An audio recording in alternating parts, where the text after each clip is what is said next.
hello from Brussels again, and welcome to the 4th New Central Europe Fringe event at the ALDE Congress. I'm very happy that you are coming back from this virtual trip through Central Europe that we just took together. And Congress to again demonstrate what New Central Europe, what this idea that was founded, that was created in 2017 by 4 member parties of ALDE together, what New Central Europe stands for and what it delivers. What we are, and I think this film showed this in a very entertaining and stimulating way, is that we are unified in our common values, our liberal values, but we choose very different ways based on the specific conditions that we find, to pursue them in politics. And I want to use this opportunity, first of all, to thank the Friedrich Naumann Stiftung very much for making this project possible and giving us the chance to demonstrate this diversity in unity, or unity in diversity. We have a great panel today here now as a second part of this Fringe event of 4 very distinguished speakers, which I already see in front of me and I hope very soon behind me. But before I come briefly to introduce those who participated in the film and who will not be participating in the panel now, I start very simply with the founding members of New Central Europe, starting with Katka Cea of Momentum, member of European Parliament, Vice President of European Parliament now, then Irena Bihariova of the chair of Progressive Slovakia, then Monika Rosa, Member of Parliament for Nowoczesna, Poland, and of course Helmut Brandstätter from NEOS, Austria, also Member of Parliament. So these are the 4 representatives of the founding members of New Central Europe, but New Central Europe has grown. We are now New Central Europe Plus, and we are this thanks to, for example, Hristo Ivanov, chair of DA Bulgaria and Member of Parliament, and of course the 2 representatives from Romania who will join us now on the panel. Dan Bana, Vice Prime Minister and Chair of USR. Hello, Dan. And our President of the Renew Group in the European Parliament. Hello, Dacian. The other 2 distinguished guests who will speak to us now on the panel are Nicola, Vice President of the European Parliament and Vice Chair of the FDP, and of course, grüß dich, Beate, my very own party chair, Beate Meinl-Reisinger from NEOS. Unfortunately, bad news first, we don't have a lot of time, so I have to restrict you in your statements, but I would like to kindly ask you to answer 2 questions each. You have 2 minutes each time in 2 rounds, and just to give us an idea of your perspectives of what New Central Europe stands for and what is the future. The first question, and if you allow me, I would like to start with you, Dacian, is what are the common values and the common challenges for liberal parties of New Central Europe? And which one of those values and these challenges do they share specifically with the parties of other ALDE member parties in Europe? 2 minutes. Thank you, Dacian. Yeah, thank you. So it's obvious that we have common values because as you can see, a lot of this new movement, new political movement in the central and eastern part of Europe are now part of a liberal family of ALDE political party, of Renew Europe political family. So I would say individual freedoms, the right, in fact, for each one of us to work and to fight to accomplish her dreams, as long as it will not do harm to the others. So these individual freedoms, rule of law principle, the respect for the justice and for the others. And also this spirit of modernity, the spirit of evolution, innovation, you will find in our political family and new political parties desire to work together with others in order to improve the quality of life, respecting also the rights of each one to live as they want and as they wish. For these new parties issued from civil society movements, it's also a wish to change the politics, to change, in fact, the old politics, and to bring closer the politics to the people. And as I mentioned in this movie, to work not only for the people, but to work together with the people. And I think the politics, in not only in European Union, but in the world, needs, because this is for me the risk, the very big risk to increase the autocracy and to increase even the dictatorship when the politicians, the leaders don't work with the people, but only for the people, and in fact, starting with a certain point, they work only for themselves, just to keep the power, but not to improve the quality of life of the people. And this new political movement issued from civil society and civil movement, I think, can bring some fresh blood in the politics, and the most familiar place to do that is the liberal movement. And you can see in our group, for example, in European Parliament, you have traditional liberal political parties, as it's the case also with FDP, and I am very grateful to see Nicola here with us. But you also have all these new political, very tough discussions about how to improve the things in European Union. But when we succeed to do that, we are the kingmakers in European Parliament, which prove that liberal values, traditional liberal values, are fitted with these new expectations, this new political movement.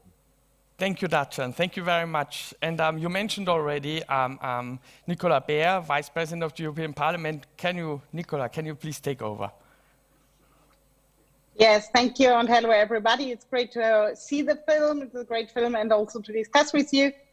When it comes to the European common values within the Western and the Eastern state, I think, especially for Germany, this is the sense of freedom. I mean, you remember Germany was divided in an Eastern part, in a Western part, so nearly everybody knew somebody had family in the Eastern part. We all strategies we had to do, for example, to get messages through, to discuss with your family members, to see them. You were always guarded by the Secret Service. And so the sense of freedom, and really to fight for your freedoms, for citizens' rights, and not only as a theoretical topic at university and philosophy, but really risking at the end not only your job, your career, but maybe even life, to be in prison. I mean, these are feelings I think we share with these countries we saw in the film, and which are we're not only fighting to get rid of the communism, but now also fighting to really implement those European values: democracy, freedom of speech, freedom of the media, absence of corruption, so that there is not a political class people.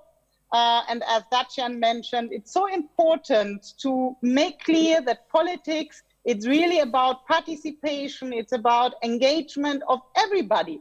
Because if you abstain from that, you will not have the society you want to have. You will not make your country a better place. And this is an engagement we have to do each day, because if you are not fighting for your freedoms, neither it will be in the Eastern or in the Western countries or all over the world, then those freedoms will get lost. And so this fight for freedom, this is for me crucial in our ALDE party, in the work together with those new parties, as momentum, but also in the group in European Parliament. Thank you, Nicola, for that. And you said something great: the fight for freedom. Dan, is this something that is a common value between East and West?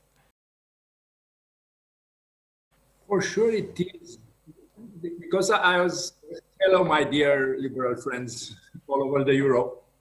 I was thinking to this specific question because the interesting, following the situation in Romania and in Eastern Europe related with what's happening in the last years, it's interesting because the liberal movement and the liberal values, when they are around, let's say, in the last 200 years, actually always need to readapt and to try to fit its way to perform and to remain credible, because what was available 5 years ago, 4 years ago, when USR and USR Plus and then USR Plus started and emerged, it's not so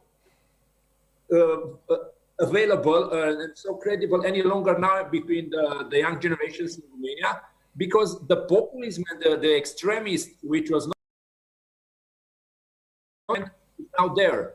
So we thought that Romania succeeded to get rid of extremists, and we are quite comfortable that okay, USR and USR Plus now it's the alternative to both parties, the National Liberals, which are actually a conservative party in Romania, and the Social Democrats, and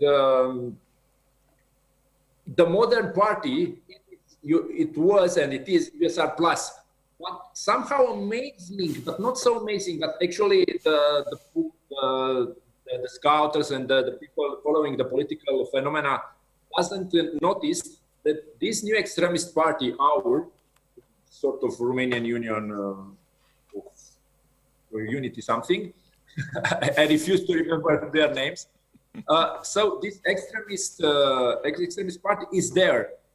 Now we need to readjust our message and our capacity to be credible to the young generations, because always the extremist part is tempting. So it's always a necessity, and I think this is the main idea in my intervention.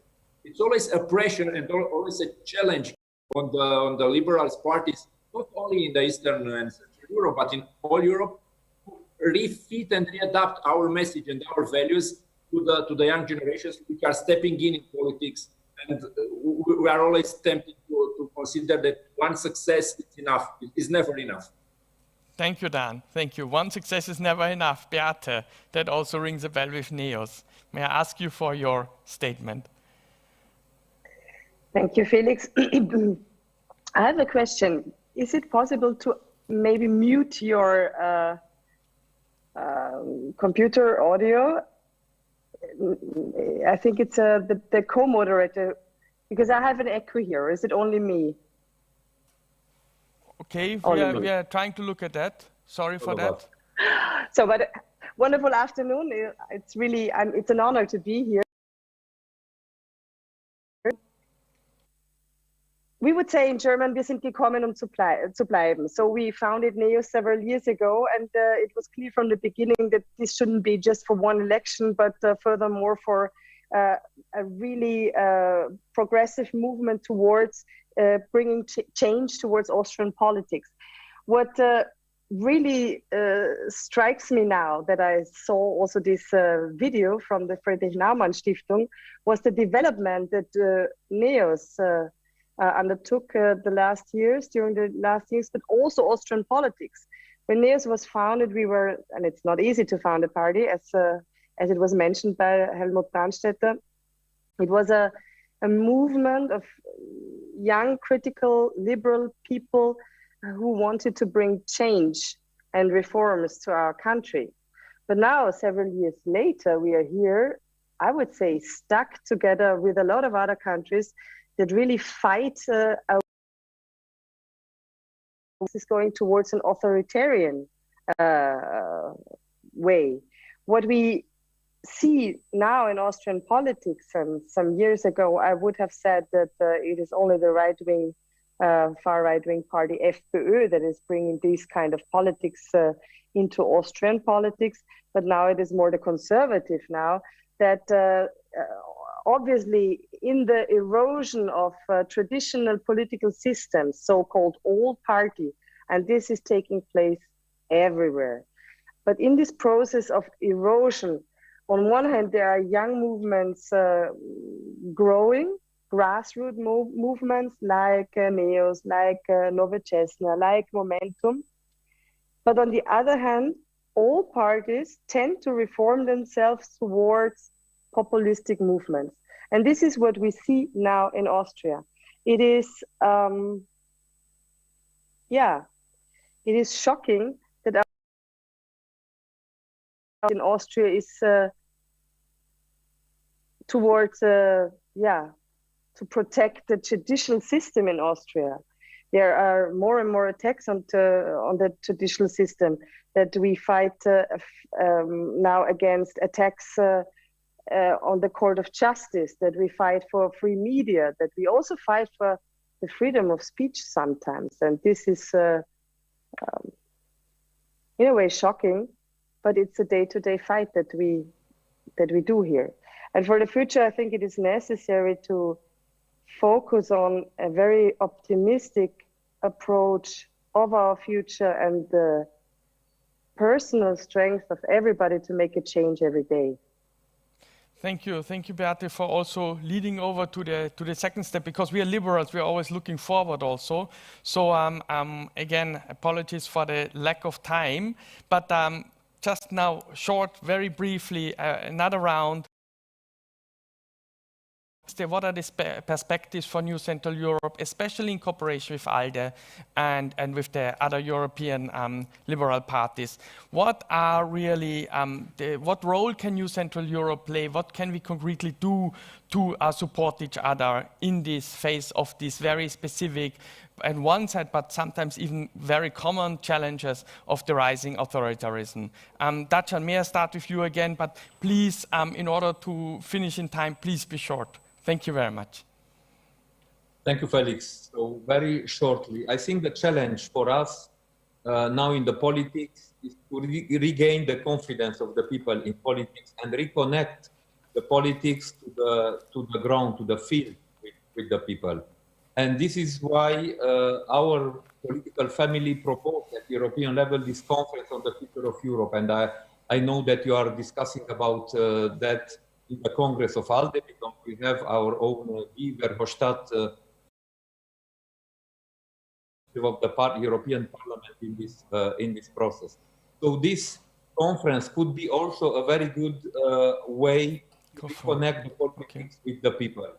And I hope that for 2024, our political family will be ready to propose, why not, transnational list, so European list, so to propose also a new way to do politics. And ALDE, the experience of ALDE party, it's very valuable here, because it can help us, these new political parties to build a common political culture by training, exchange of experience, of good practices, and not only at European level, but also all across the world, because the liberal values are valuable all across the world.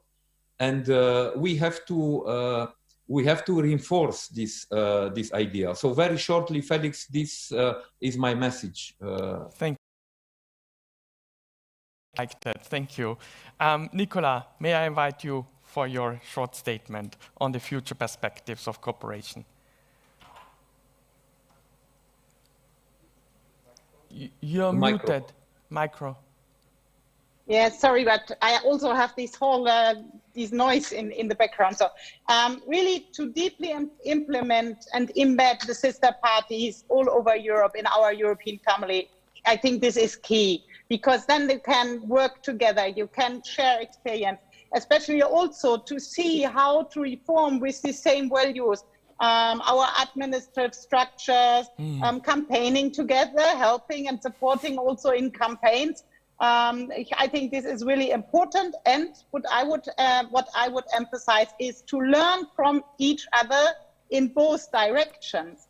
And this is also a hope I have in the conference of the future for Europe, that there is first a dialogue with people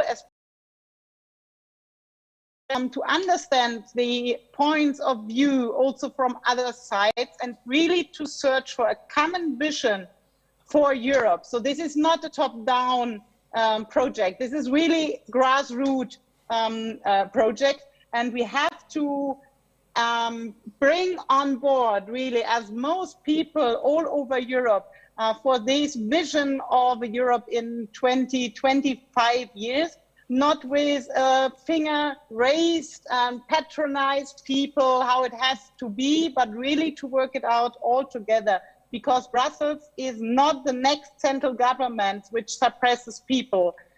This is really a union in diversity, as you mentioned in the first beginning. And I think we should respect this diversity of style of life, of culture, of languages, maybe also of priorities in politics.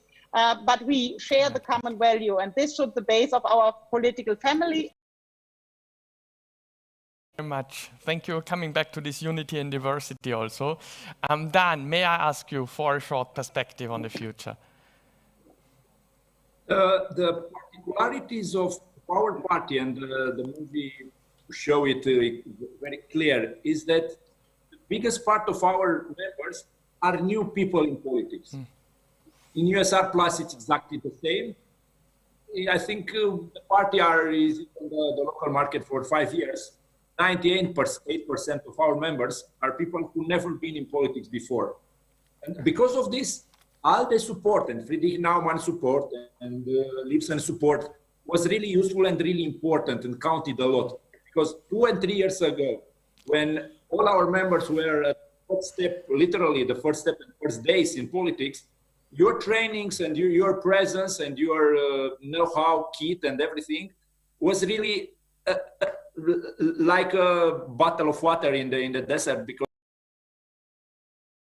nothing about real politics. So it counted a lot.